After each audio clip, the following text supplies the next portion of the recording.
A Polícia Militar, ela surge no Brasil com a vinda da família real, a família de Dom João VI, em 1808. É uma instituição tão forte, é uma instituição de Estado, e que nós não podemos permitir desvio de conduta. Então, quando eu vejo que o senhor está sendo responsabilizado aqui, claro, assegurando contraditório e ampla defesa, mas o senhor está sendo responsabilizado por crime de prevaricação previsto no artigo 319. O senhor está sendo responsabilizado também por abolição violenta contra o Estado Democrático de Direito, por golpe de Estado, por dano qualificado, por crime contra o meio ambiente previsto na Lei 9.605. Tudo isso por um comportamento que eu quero deixar claro para o senhor, que é a relevância da omissão do senhor. Porque o artigo 144, 5º da Constituição Federal, ele determina qual é a função da Polícia Militar. Compete à Polícia Militar o trabalho de policiamento ostensivo para garantia da ordem pública, para prevenir que a conduta delituosa ocorra. A omissão do senhor, ela é plenamente irrelevante. Porque essa é a regra. Essa é a regra prevista no artigo 301 do Código de Processo Penal.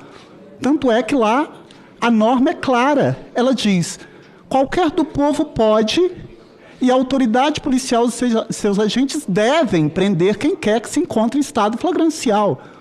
Então, quando o senhor, como comandante da PM, o senhor se omite deliberadamente, a omissão do senhor é penalmente relevante. Mais uma vez, não por ação, mas por omissão. São chamados crimes comissivos por omissão, que está no artigo 13, parágrafo 2º, a linha A do Código Penal, quando diz: a omissão é penalmente irrelevante quando o agente tenha por lei, e o senhor tem por lei essa obrigação, de proteção, vigilância e cuidado. Ora, a Polícia Militar do Distrito Federal escoltou os golpistas por quase 8 quilômetros. A Polícia Militar do Distrito Federal, a qual o senhor comandava, ela não deu voz de prisão a ninguém.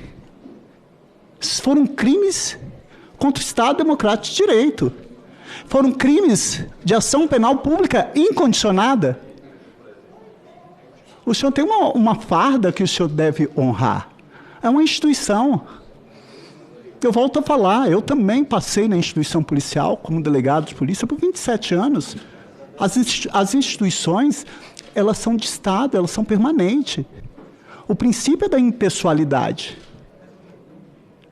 O senhor, mesmo depois das eleições, o senhor partilhou, o senhor divulgou mensagens em grupos de WhatsApp com conteúdo antidemocrático. Isso tem que ser dito. Nós temos que entender que a lei tem que ser cumprida contra todos, independente da raça, cor, etnia, religião, origem, orientação sexual. Eu queria ver quem está defendendo direitos humanos se fosse defender a população carcerária que está no país também, pobres, pretos e semi-alfabetizados. A lei é igual para todo mundo, mas aquelas pessoas que ocupam a função de garantidor devem cumprir a sua função obedecendo o princípio da legalidade e não tendo um comportamento antidemocrático. Eu fico só refletindo qual a imagem efetivamente que o senhor passa para a própria família.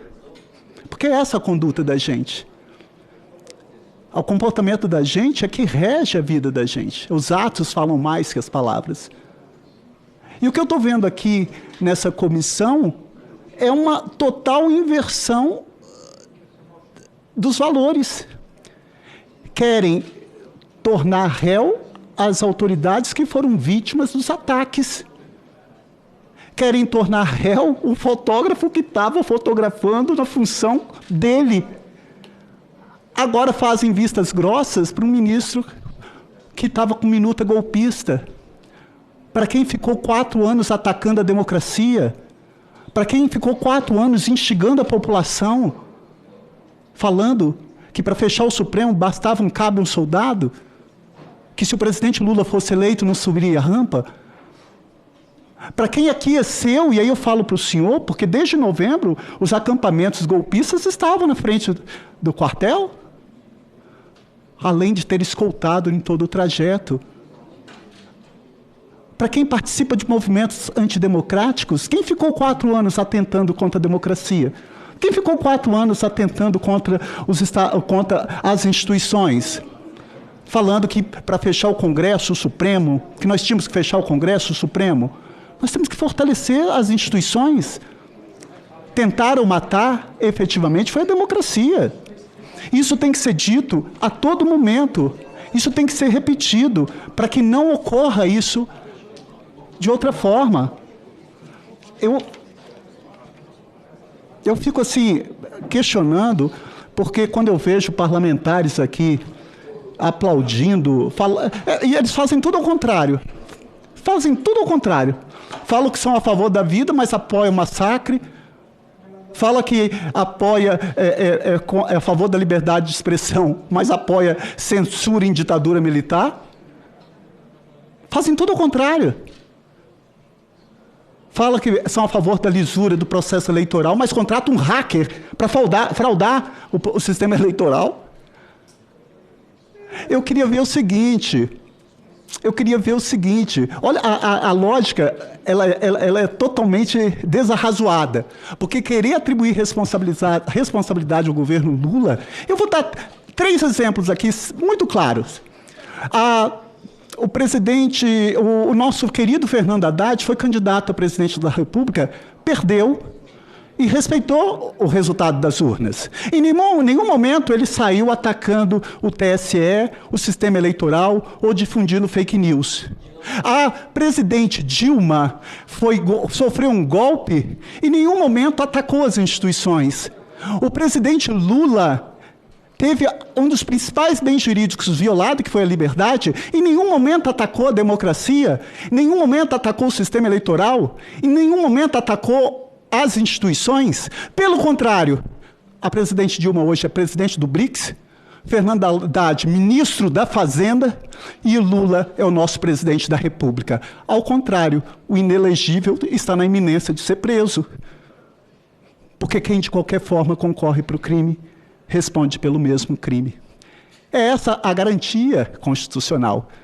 E os bolsonaristas têm que ficar preocupados, porque eles lutaram tanto por uma CPMI, e o que essa CPMI está provando é o comportamento, seja por ação ou omissão, dolosa, de quem, de qualquer forma, tenha concorrido para aquilo que eclodiu. Porque nós sabemos que o que aconteceu aqui no dia 8 foi um mero exaurimento daquilo que foi atacado por 4 anos. Nós tivemos atentados à sede da Polícia Federal, atentado à bomba, nós tivemos atentado a diversos momentos às instituições que compõem o Estado Democrático de Direito.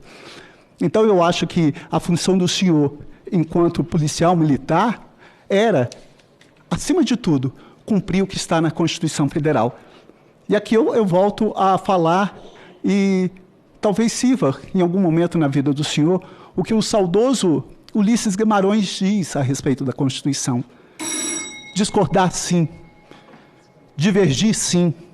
Descumprir, jamais. Afrontá-la, nunca. Traidor da Constituição é traidor da pátria.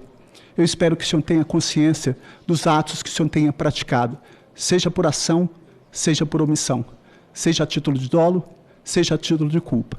Mas eu tenho certeza que quem de qualquer forma concorre para o crime vai responder pelo mesmo crime.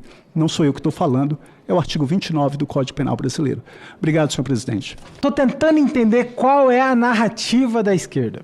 Presta bem atenção. Bolsonaro teve 4 anos de mandato. Depois que passou o segundo turno das eleições, teve mais de 30 dias no poder. E pela esquerda ele decidiu dar o golpe 8 dias depois no governo do Lula. É brincar com a inteligência do povo brasileiro. É brincar com a inteligência do povo brasileiro. Depois de 4 anos de mandato, falando que vai seguir as 4 linhas da Constituição.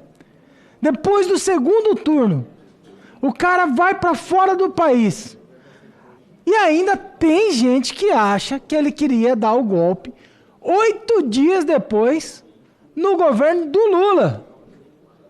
num domingo, com prédio vazio, com todo mundo da BIM sabendo, e que ele ia vender joias de R$400 para financiar o golpe.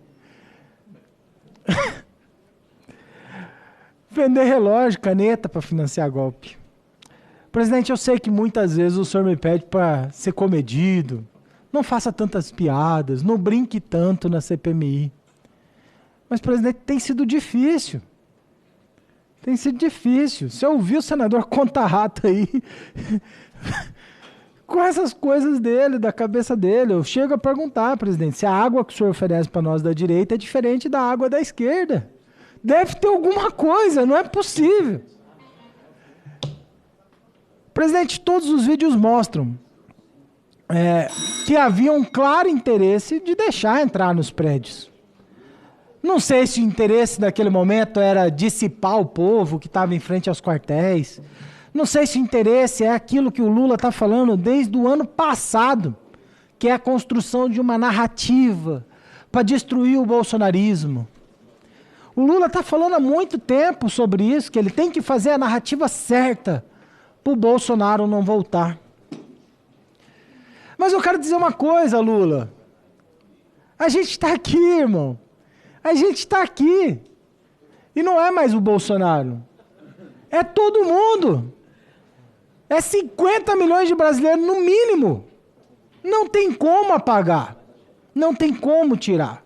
Então, para de história da carochinha, para de conversa fiada de conta-rato e respeita que a gente chegou. E nós vamos dar trabalho até vocês saírem. E não queremos dar golpe. Golpe nenhum. Nós queremos mostrar para o povo brasileiro. Assim como o Nordeste está se manifestando agora. O Nordeste lá com seus prefeitos fazendo manifestação agora.